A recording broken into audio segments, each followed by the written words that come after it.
to get trajectory working for WITSML, which means that we can push existing surveys straight into the WITSML system, which is one less step for the guys on site, which is great, and will streamline things a bit more. Synchronized too, isn't it? Yeah, it's synchronized too. So if the survey does change for any particular reason, they decide that that's no longer accepted, or they want to accept one that was not previously automatically accepted, it will automatically update in the WITSML trajectory. So just finalizing the last bit of code now to put it into place so we can test, fully test, and then be good though. At least that way it'll be one less thing for the guys on site to have to do, and that's going to be exciting when it's rolled out.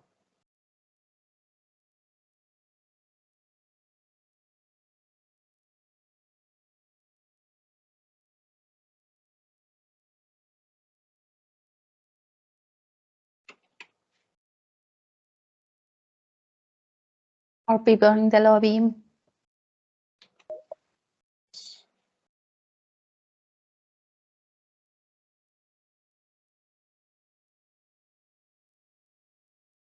Yeah, so shall we just start, Simon? Yeah, certainly. Okay, good morning. My name is Simon Cooper. Thank you for joining us here on our first webinar in what we hope to be a series. So today, one of our geosteering team, Angela Leguizamo, will be giving us a webinar here on the geosteering in highly deformed seams. Please be aware that this webinar will be recorded, and we will be taking written questions at the end of the webinar. So we will have 15 minutes to ask questions at the end. So right now I'll hand you over to Angela. Thank you, Simon, and good morning, everybody. First of all, I want to thank you all for joining us today for this webinar, which we have called Geosteering in Highly Deformed Seams, Fault and Truss Belts. This presentation summarizes the experience accumulated during a year of Cyberloop services in Australia. This amazing outcrop that you can see here shows in advance some of the features that we are facing in our wells.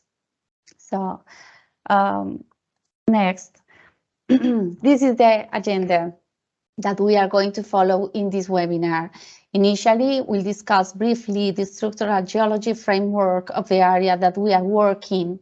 Then we'll make a short review of the structures related to the fault and truss systems. After that, we'll present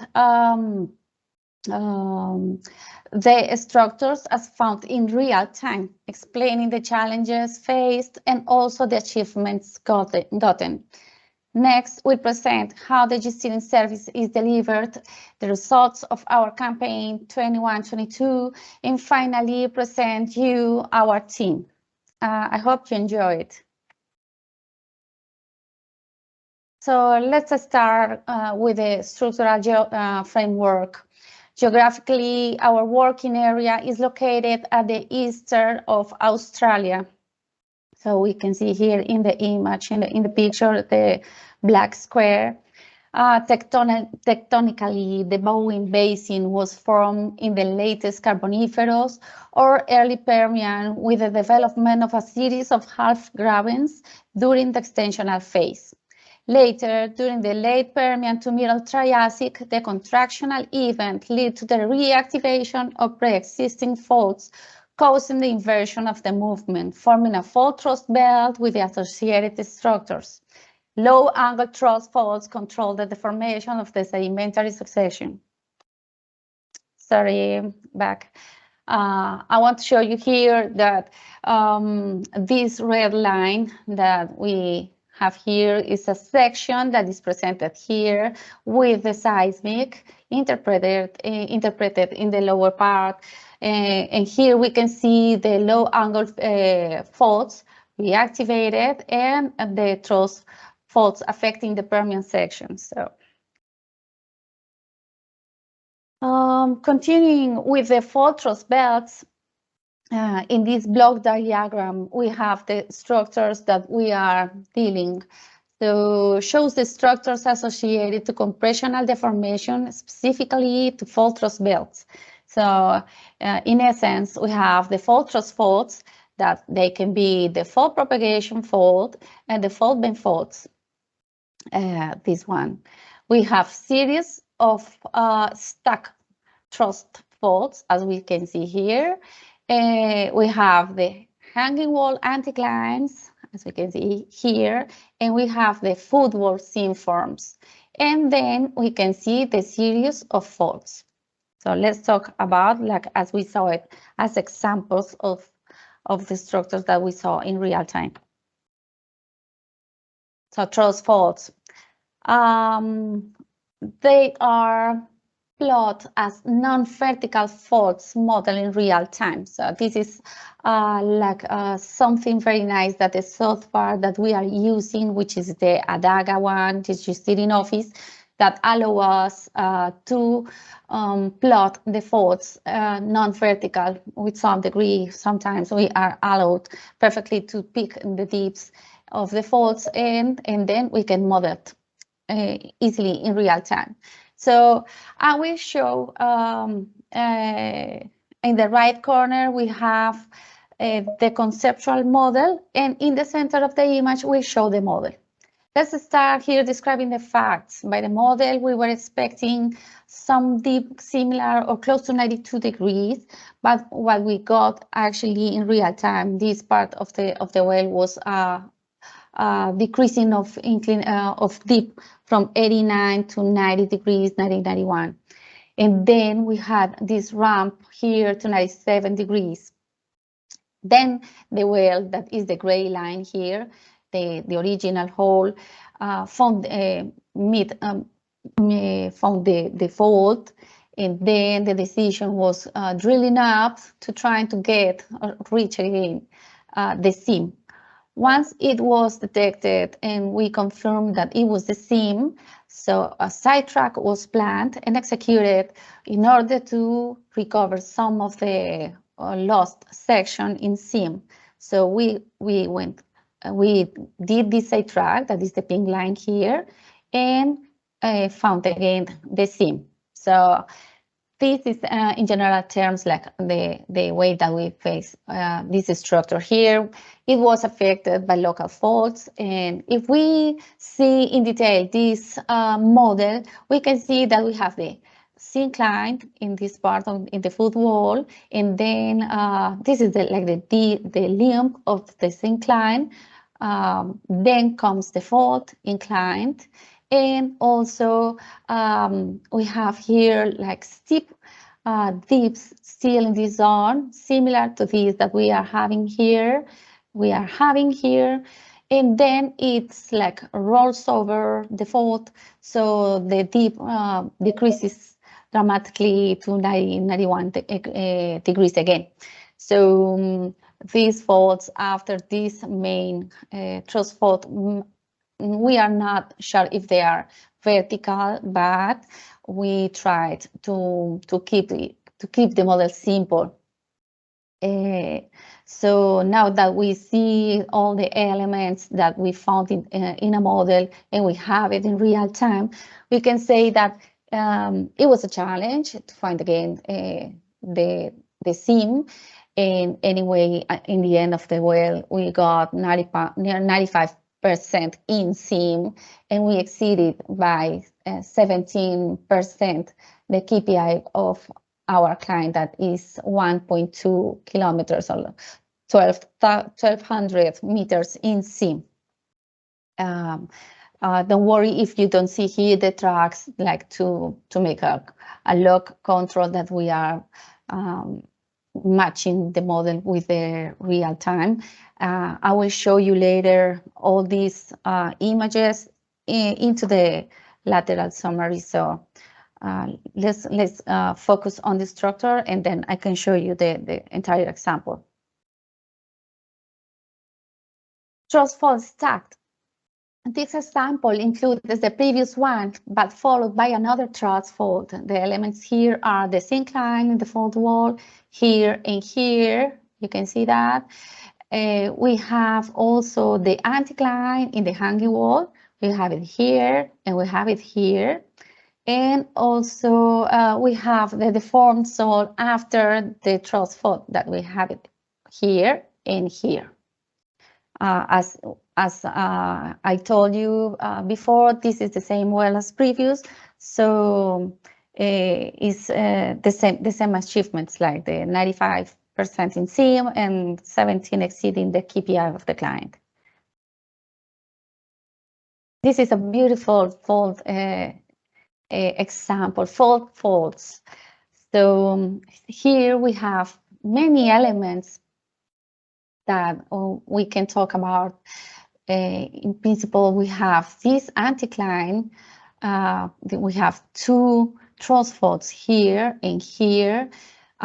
We have the anticline with 18 meters difference TVD between the lower part and the higher part. We saw dips higher as 103 degrees, then 100, 99, 96, 93. It was lowering as we were getting closer to the crest, and then the well, it was the original hole was the gray one. So we tried to follow the structure, but it was kind of complicated. As you can see that we were changing from 96 to 78, 72 degrees. So it was a deep change, but anyway, we tried to follow with the same original hole. We verified where the seam was, and then we planted a side track, and we kept the well in seam in this part. In this part, we have again the development of the syncline in the foot wall, the fault, the truss fault inclined, and then again the anticline in the hanging wall. So in the model to the right, maybe it's a little more extreme, like the development of these features, like very sharp, very steep. But in principle, the principle is the same. Okay. So in this well, we had 91% in seam and almost 18 extra KPI in seam.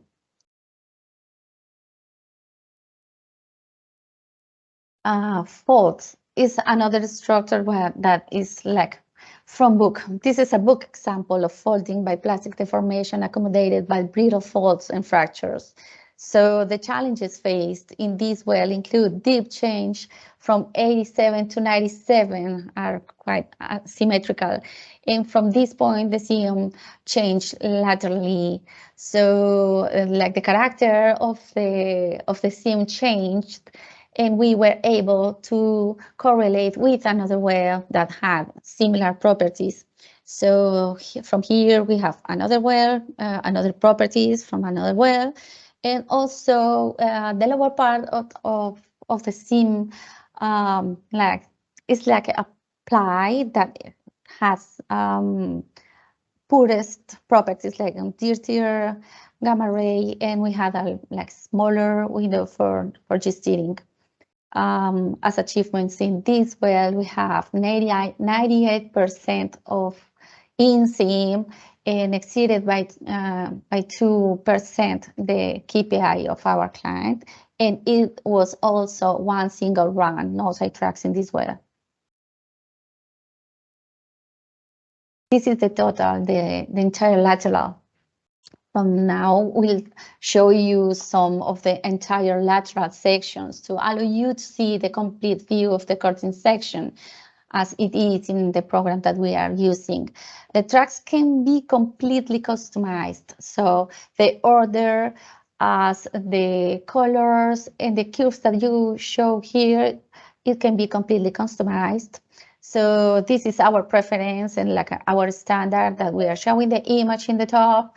Then we have like a drilling parameters track showing the RP, RPM, and near beat inclination. We have the azimuthal gamma ray, the curves, and then we have the gamma ray with both the modeled and the real time in green. So you can see here that this is the data in this particular well. We had another special challenge at the beginning because after landing the well properly, we found this fault here. So we had to start looking for the seam on it quickly, and then this big ramp up. So we have all these deformation, a very fracture zone in this part, and the TD.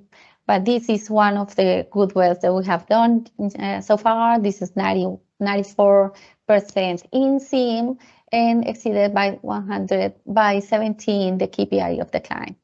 2.3 meters TVT of thickness in one single run. Also, in this part of the display, it can be customized and has a few options to display. In our preference, we choose to see the surface table, yes, and also the deviation from plan. So we can see here easily if we are above or to the left of the plan, and the delta MT, delta azimuth, delta inclination, and delta TVD, how far we are from plan in the case that we are following the plan. Right. This is another entire lateral summary. In this case, I decided to show the dips peaked. So you can see here how easily it is to model the geology, having the dips, and also we had the chance of picking some faults, and they can be reclassified and change the color. In this case, we didn't change the color. We just put it in the same color, but it can be customized. Also, this well, we already saw it, so I just wanted to show you that it was matching the model with the real time. This is the one of the anticline that we saw before. So we have two faults here. Maybe one of these is another of the same incline. But if we are not sure of picking some non-vertical fault, we just don't do it. This well is 91% in seam and exceeded by 18 the KPI of the well with a thickness of 3.5 meters TVT. I like a lot this well because you can see here a good matching, like very well performed. I'm showing here also the dips, so you can see that it's in this case, as I told you before, we just reclassified the dips of the faults in red, so it's more graphic, like visually indicated that it is a fault with the values, and also is one of our best wells drilled so far. Is 99.4% in seam and exceeded by 35 the KPI of the client. It had 3.5 meters TVD of thickness, and it was performed in just one single run. This one, you can see that maybe it is a little more noisy, that it indicates that we exited and also scrapped both on the roof and the floor. However, this well is very interesting because it was only 1.2 meters TVT of thickness, so it was a big challenge to keep the well in seam. We did it in one single run, and we exceeded the KPI by 8%. And it was 86% in seam. So I think it's a good balance in the end of the well. So now here we present the numbers of our campaign 2021 to 2022. It's 1 year of service, and so far we have drilled more than 30 wells and completed successfully. We have more than 70 runs in 1 year. We have more than 40,000 meters of lateral section drilled. We have more than 51,000 cumulative meters drilled. Our statistics. So here we can see we have the 32 wells and we have the percent. So in this graphic, we are seeing in blue, we are presenting the orange bars represents the KPI, which is to complete 1,200 meters in SIM. The blue bars show the percentage in SIM where we have the values higher than 100, means that we exceeded the KPI proposed by the client. This is the 100 line you can see here. So visually, you can see that the most of the wells are close to 100. It means like almost 100 meters in SIM. In fact, the average percentage in SIM is 91%. 73% of the wells exceeded the 90% in SIM. And now related to the KPI, 63% of the wells exceeded the KPI. And so far, our best well exceeded by 37, it's 137. This is our best well so far.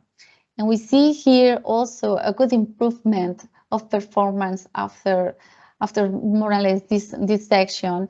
And we started to use the impulse tool that allow us to get longest lateral sections and get better results, of course.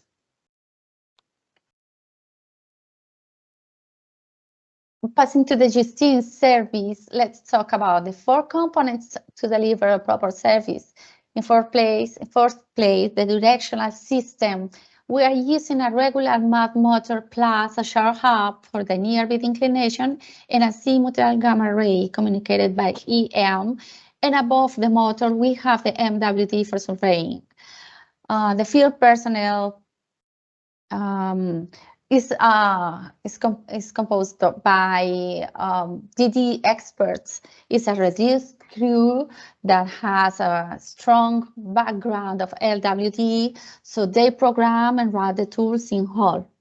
We have also in development the DD app and the EDR software. They have very nice RT calculation as torque and drag in real time and a lot of like fancy displays, and soon you will know about that. In the LWD measurements, we are working with gamma ray basically. In the show hub, we have the 4 beams for real time and 16 beams for the recorded mode. The sensors are located 0.5 meters from the beat. In my experience as Geosteerer, this is like the closest sensors that I have had on my entire career.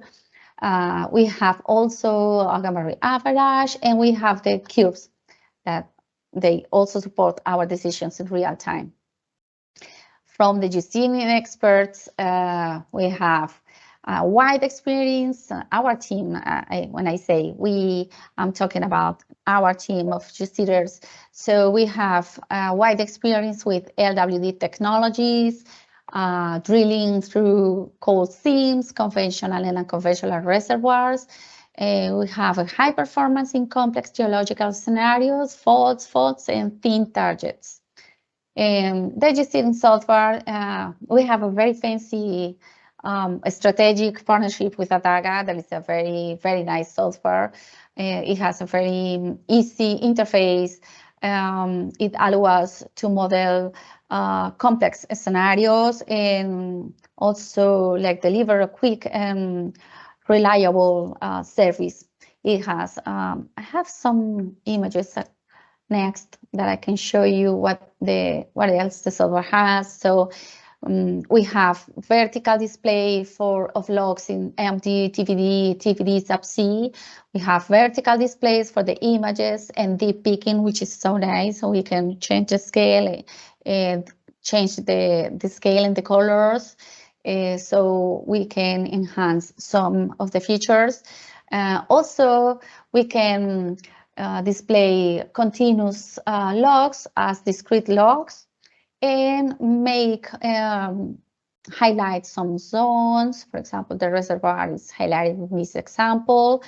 And also it allows us to do the correlations during the landing, which is so clever. The Geosteering software also has the 2D and 3D views. This is like a training example because we are not allowed to present the client data. So you can see this fold here that is quite straight. Maybe it's not real, but it's the same that we are looking at here. We can display in the 3D view the cutting section, like projected with the well, and also the dips can be displayed in the 3D and 2D view. Now, this is our team, so it is lead. Now, our leader, Simon Cooper, he's the Global Geosteering Coordinator. He is a geologist with 34 years in oil and gas industry. He has geosteering experience in Australia, New Zealand, Thailand, China, Malaysia, Indonesia, Brunei, Austria, Norway, and Canada. He worked for Halliburton by 25 years, for Baker Hughes 8 years, and Cyberloop 1 year. So he is our leader. And then we have Fabricio Lima. He's Brazilian. He's a senior geosteering consultant. He's petroleum engineer. He has 18 years of oil and gas industry. He has experience as geosteerer in Australia, Brazil, Argentina, Colombia, China, Saudi Arabia. He was the manager in YPF, this Argentinian oil company, by 2 years. He also worked for Baker Hughes 9 years and Schlumberger 3 years, Halliburton 4 years, and now Cyberloop 1 year. And finally, me, Angela Leguizamon. I'm senior geosteering consultant. I'm a geological engineer. I have a master's degree in geosciences. I have 16 years in oil and gas industry. I have geosteering experience in Australia, Colombia, Ecuador, Peru, Venezuela, Mexico, and Argentina. I worked for Schlumberger for 10 years, Baker Hughes 2 years, and Cyberloop 1 year today. So at the moment, we are growing, we are expanding, so we are hiring more people, and so you will know the other part of the team that just joined us. So thank you very much. And if you have questions, this is the end of the presentation. So Simon is allowed to answer. Okay, thank you, Angela. Yeah, as Angela just mentioned, we are growing. We are hiring more people with Middle East experience as well. So yeah, we are going through a phase of expansion here. So if anybody has any questions that they would like to ask, then please write the questions here in the Q&A section of this meeting, or you can also get in touch with us at our email address. So you can contact me at simon.cooper@cyberloop.ai. So if anybody's got any questions, we have time now to answer them.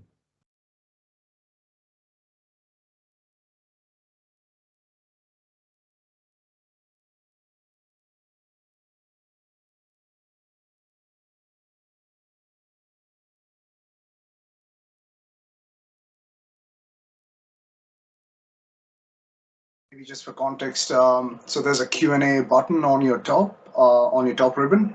Just click on one of the Q&A sections and just post your question in there, and we can and Simon can answer it for you. Thanks.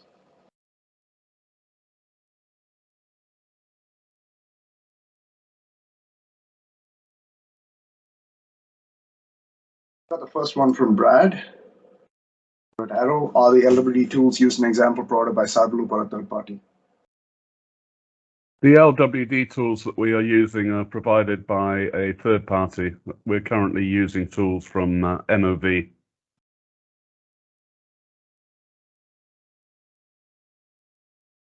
But we can also get tools from other companies as well.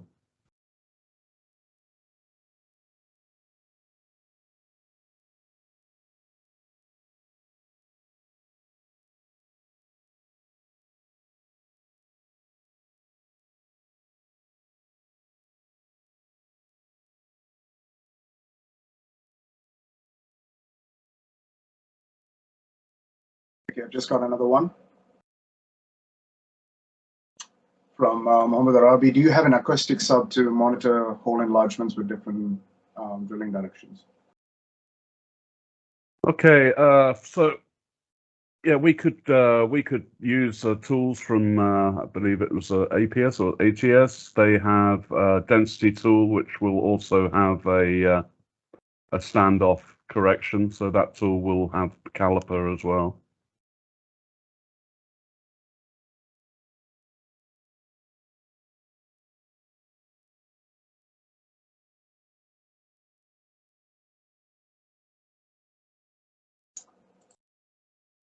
Got one more. What are the minimum formation evaluation tools required for effective geosteering tools with Adaga, the software? Okay, so basically, yeah, gamma is always important for us. Certainly azimuthal gamma, I would say, is the minimum. Okay, if you were to be working in a different environment of deposition, then perhaps you could use just bulk gamma, but I find that the azimuthal gamma is invaluable for letting us know if we're drilling up or down stratigraphically. It takes all the guesswork out of doing the job. So yeah, that is the bare minimum. And then the rest is dependent upon the client's requirements, really. Right. One more for you, Simon. Any potential for having azimuthal resistivity for better cleats and fracture characterization? Again, for a moment. Sorry if I'm pronouncing him correctly. Yeah, could you put the question up, please? Sorry. So any potential for having an azimuthal resistivity for better cleats and fracture characterization? If you go into your Q&A published section, you'll find out there.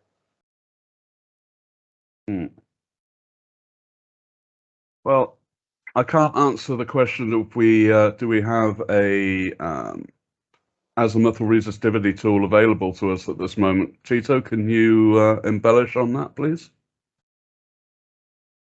Oh, I think the question is, I mean, getting a azimuthal resistivity is not the not from a tool acquisition perspective. So the question is that can you, if you get, I suppose I'm going to ask this way, we can get an azimuthal resistivity tool, but will it help in okay characterization? Well, there have been studies done where using a resistivity tool can differentiate between the different plies and also the coking in the coal. In some areas of the Bowen Basin, there are igneous intrusives where there are sills that come along the coal seams. So in those areas, they're not going to be good producers of gas, which was the whole point. So yeah, certainly resistivity can play a role. I think I have seen resistivity used in coal seams before, but in thicker seams, to be honest with you. So basically, I find that for purely just for steering, gamma ray is enough. We could also then have azimuthal resistivity. I've not really applied the data personally for figuring out the cleat, the master cleat orientation. So yeah, fractures will also impinge on, and also microfracturing as well, because we find, you know, the resistivity of the seams, they can vary quite a lot. Yeah, they can certainly vary quite a lot depending on the fracturing of the rock. So yeah, there is scope to use resistivity, but in terms of data density, unless you're using EM, of course, then I would be I would run probably resistivity in recorded only. So it's more important in cold seams to keep the well in seam.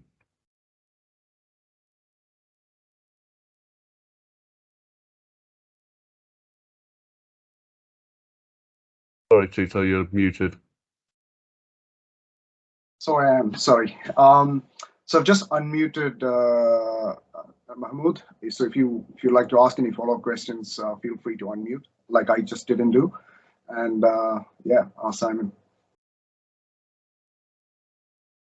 Oh no, thank you, Simon. That's good. So we actually like had a luxury of having azimuthal gamma in one of the horizontal wells we have, and we managed to have like a very detailed characterization for pleats and fractures. So that's why I was asking, do you guys have a potential of having azimuthal gamma and could be combined with gamma geosteering as well? So it would help definitely. Yeah, okay, certainly. Yeah, so again, for availability, Tito. Yeah, no, yeah. So depending on the specific tool specifications, there's a number of vendors out of North America and Europe that actually do it, and for sure we can get those tools out of Europe or North America. Yeah, thank you. Simon, I've got another one for you. Are you doing relog for uninterrupted azimuthal data logs, or are you making structural dip interpretation based on a mix of sliding and rotating? Okay, well, we make our decisions based on the real-time data. A lot of our decisions are made looking for the style of structural deformation around the faults, because we often get a lot of dip changes. So, for example, if you're coming up to a major reverse fault, then we quite often find that the footwall is severely deformed in the lead up to the fault. So if you see a massive rucking up of the formation there, then we have a pretty good idea that it's a reverse fault straight away. And then, of course, we will correlate with what we see post-fault. Valentin is asking if we are relogging, but the thing, Valentin, is that we are not, we don't have gaps while we are sliding, because the sub is communicated by EM and it rotates all the time. So we have a continuous image. We don't have gaps in the horizontal section while we are sliding. Thank you, Angela.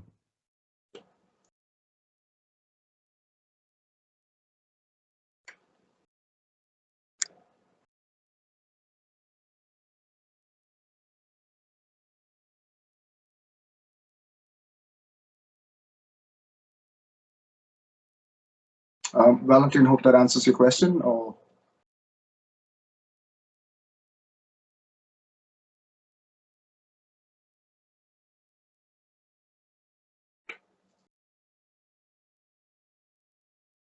yeah, so to embellish on that last reply, yeah, we are basically reactive when we're proactively keeping the well in seam. We don't hit a bed boundary, exit, then have to relog to find out what happened. Yeah, I mean, we can detect the bed boundary coming.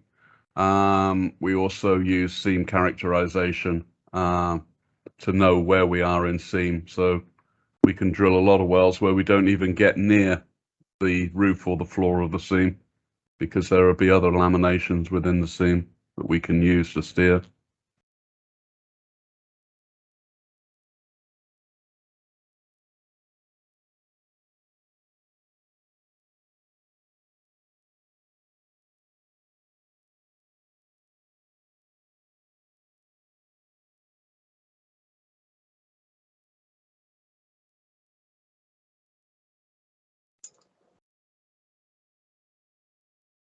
I don't have anybody else. So if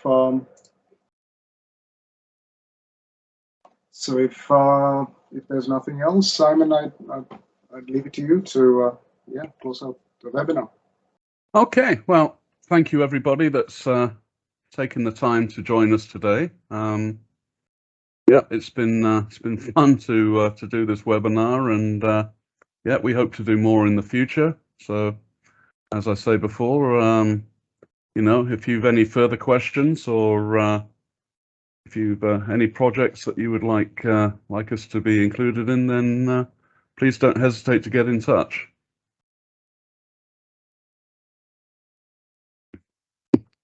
Thank you, everyone. See you and have a good afternoon. Bye-bye. Okay, bye. Thank you all. Bye.